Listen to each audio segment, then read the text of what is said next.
want to talk about a simple but really useful feature in Azure Data Factory. And this is the ability within a pipeline, if you're using the ForEach activity, to decide whether to process each item in your ForEach loop either sequentially or in parallel. So I'm going to jump right in. I'm going to show you this screenshot right here.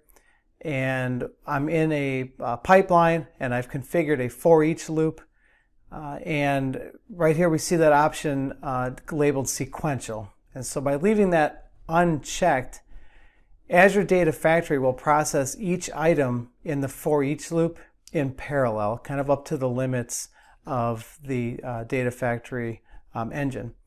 So this can be really handy. In most other cases where we have a looping mechanism, including tools like SSIS, each item in the loop was processed in sequence and in a certain order, which sometimes can be pretty handy. And so you have that option to do that here.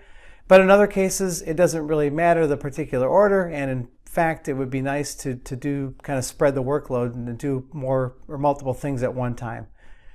So this is a really handy but powerful feature. I've used this a number of times already, and I've just kind of wish now that we've had this before in SSIS, but I'm glad to see it in Azure Data Factory. This is a quick video for a simple feature tip. I hope you enjoyed it. If you have any questions about Azure Data Factory or you'd like to learn more about using the Azure Cloud Platform in your organization, please reach out and let us know. Thank you.